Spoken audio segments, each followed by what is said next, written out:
ಎಲ್ರಿಗೂ ನಮಸ್ಕಾರಗಳು. ಈ ವಿಡಿಯೋದಲ್ಲಿ 9ನೇ ತರಗತಿ ಬಲಿಯ ನೆತ್ತೊಡೆ ಮುನಿಯಂ ಈ ಪದ್ಯದ ಕನ್ನಡ ನೋಟ್ಸ್ ಅನ್ನ ಹಾಕಿರ್ತೀನಿ. ಇದರ ಸದುಪಯೋಗವನ್ನ ಪಡಿಸ್ಕೊಳ್ಳಿ. ಕೃತಿಕಾರರ ಪರಿಚಯ. ಜನ್ನ ಹಳೇಬೀಡು ಪ್ರಾಂತದ ಕವಿ, ಸಾಮಾನ್ಯ ಶಕ ಹಿಂದಿನ ಕ್ರಿಸ್ತಶಕ ಅಂತಿರು 1225.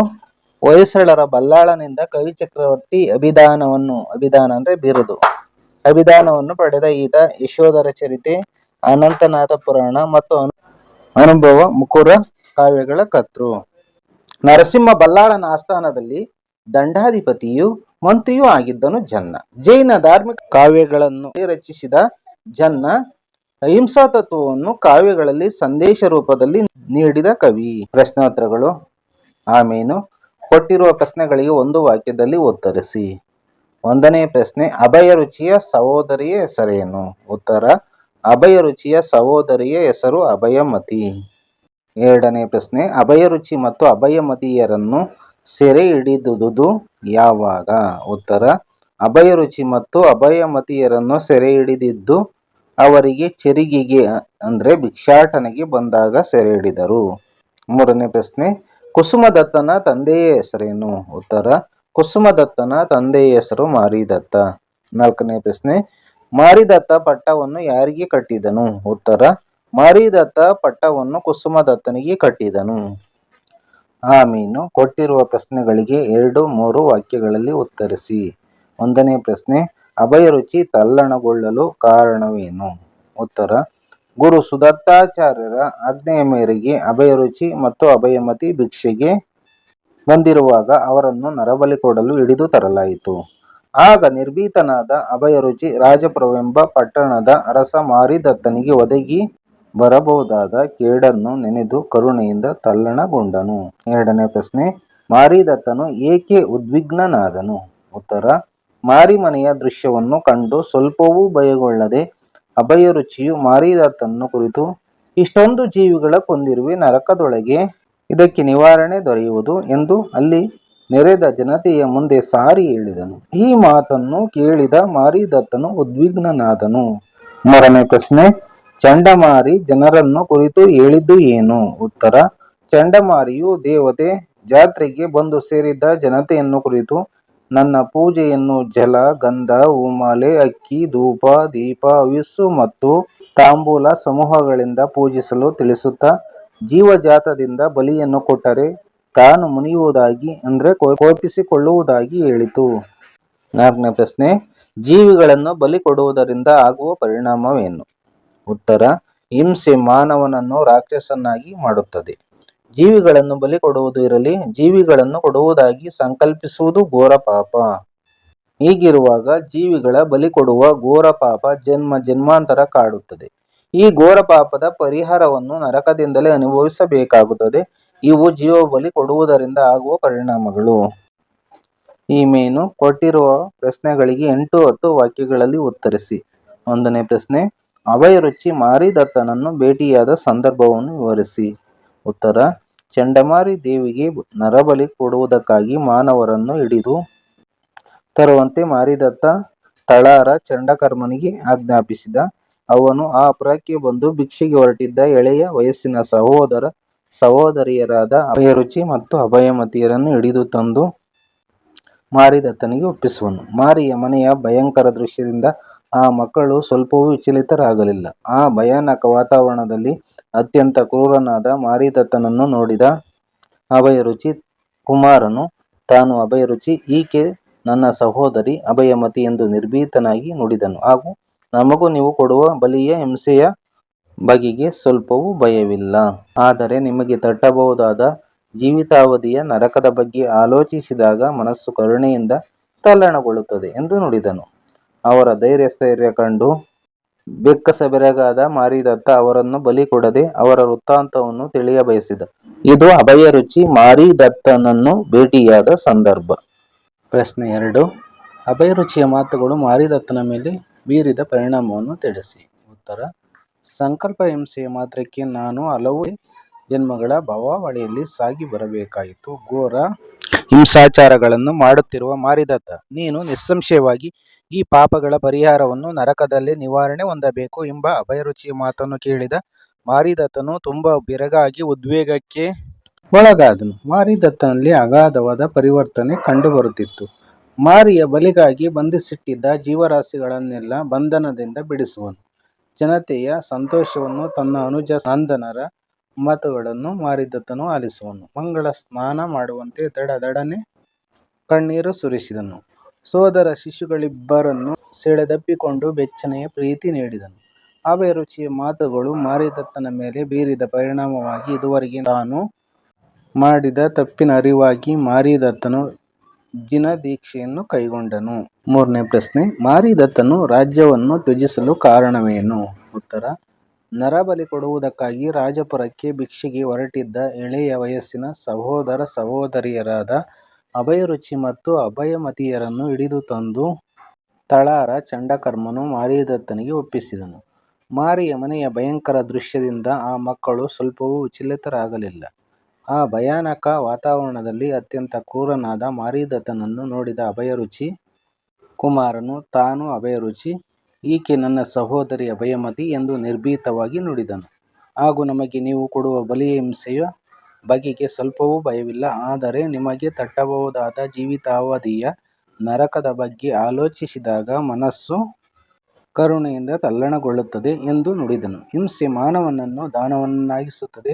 ಹಿಂಸೆಯನ್ನು ಮಾಡುವುದಿರಲಿ. ಹಿಂಸೆಯನ್ನು ಸಂಕಲ್ಪಿಸುವುದು ಘೋರ ಪಾಪ. ಇದು ಜನ್ಮ ಜನ್ಮಾಂತರಕ್ಕೂ ಕಾಡದೆ ಬಿಡದು. ಸಂಕಲ್ಪ ಹಿಂಸೆಯ ಮಾತ್ರಕ್ಕೆ ನಾವು ಹಲವು ಜನ್ಮಗಳ ಭವಾವಳಿಯಲ್ಲಿ ಸಾಗಿ ಬರಬೇಕಾಯಿತು.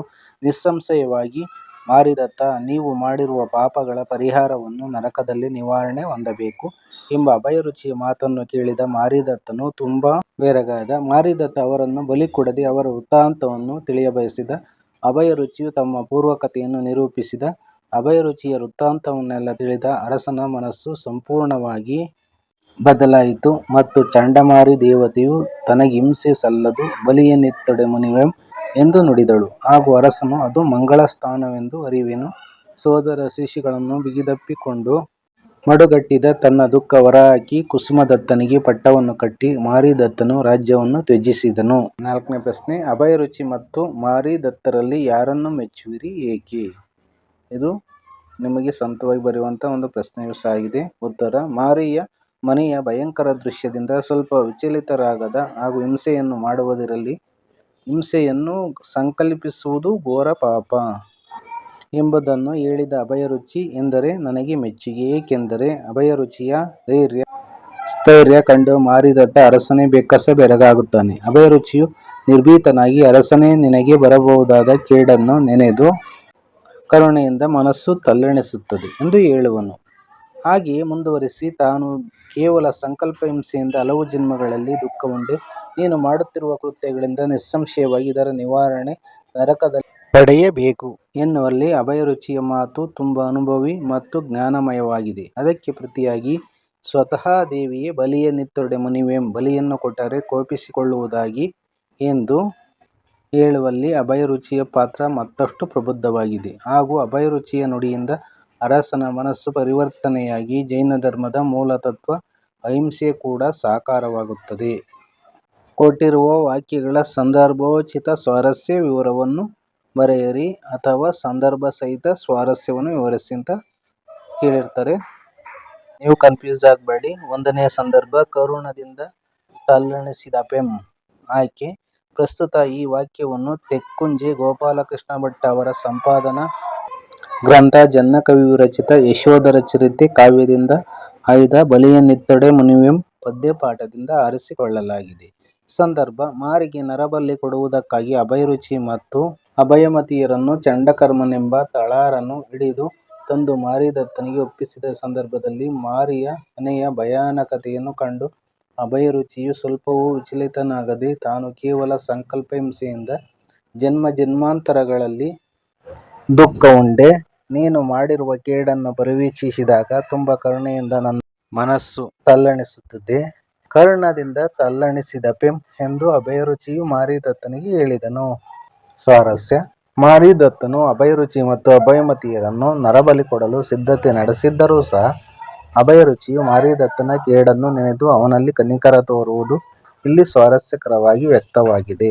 2ನೇ ಸಂದರ್ಭ, ಬಲಿಯನ್ನಿತ್ತೊಡೆ ಮುನಿವೆಂ ಆಯ್ಕೆ ಪ್ರಸ್ತುತ ಈ ವಾಕ್ಯವನ್ನು ತೆಕ್ಕುಂಜೆ ಗೋಪಾಲಕೃಷ್ಣ ಭಟ್ ಅವರ ಸಂಪಾದನಾ ಗ್ರಂಥ ಜನ್ನಕವಿ ವಿರಚಿತ ಯಶೋಧರ ಚರಿತೆ ಕಾವ್ಯದಿಂದ ಆಯ್ದ ಬಲಿಯನೆತ್ತೊಡೆ ಮುನಿವೆಂ ಪದ್ಯಪಾಠದಿಂದ ಆರಿಸಿಕೊಳ್ಳಲಾಗಿದೆ. ಸಂದರ್ಭ: ನಿರ್ಭೀತನಾದ ಅಭಯರುಚಿ ಕುಮಾರನು ತನ್ನನ್ನು ಸಹೋದರಿ ಸಮೇತನಾಗಿ ಪರಿಚಯಿಸಿಕೊಂಡು ತನ್ನ ವೃತ್ತಾಂತವನ್ನೆಲ್ಲ ಹೇಳುವನು.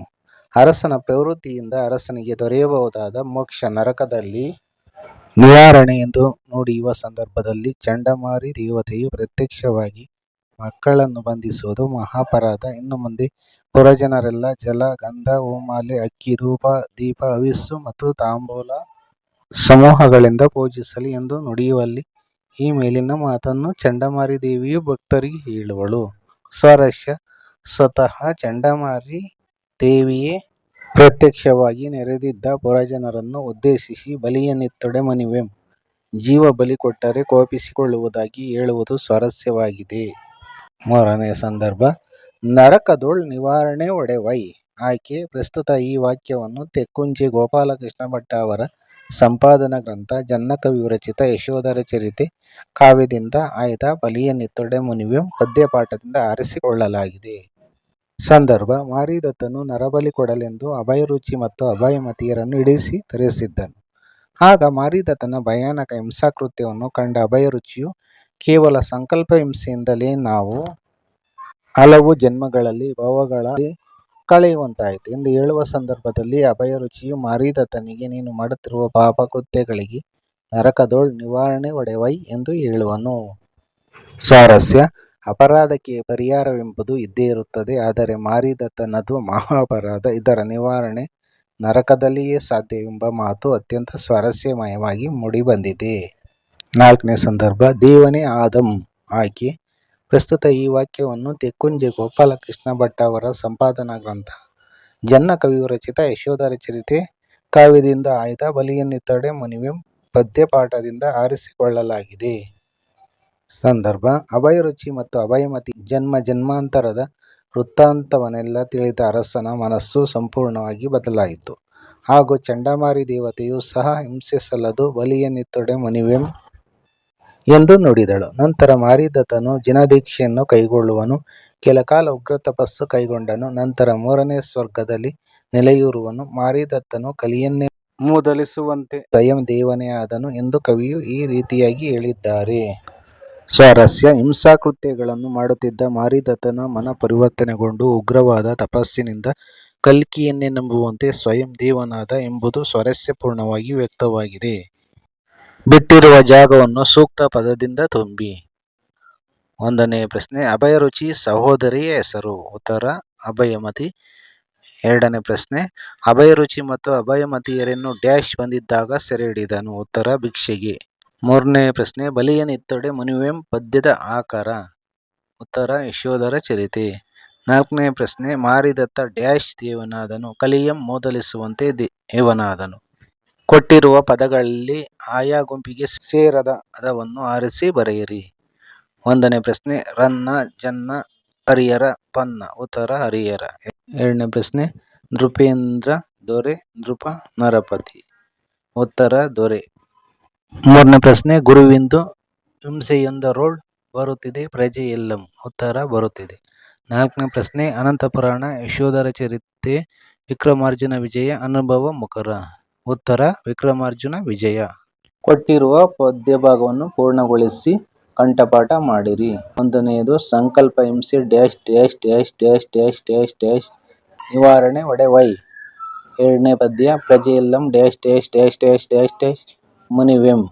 ಸಂಕಲ್ಪ ಹಿಂಸೆಯೊಂದರೊಳ್ ಆಂ ಕಂಡೆ ಭವದ ದುಃಖಮಂ ಉಂಡೆಂ ನೀನು ನೀ ಶಂಕತೆಯನ್ ಇತು ದೇಹಿಗಳಂ ಹೊಂದಪೆ ನರಕದೊಳ್ ನಿವಾರಣೆ ಒಡೆವೈ. ಪ್ರಜೆಯೆಲ್ಲಂ ಜಲಗಂಧ ಸ್ರಜ ತಂಡುಲ್ಲ ಧೂಪ ದೀಪ ಚೆರು ತಾಂಬೂಲ ವಜ್ರದಿಂ ಪೂಜಿಸುವುದು ಜೀವ ಅಜಾತದಿಂದ ಎನಗೆ ಬಲಿಯನೆತ್ತೊಡೆ ಮುನಿವೆಂ. ಎಲ್ಲರಿಗೂ ಸಹ ಧನ್ಯವಾದಗಳು.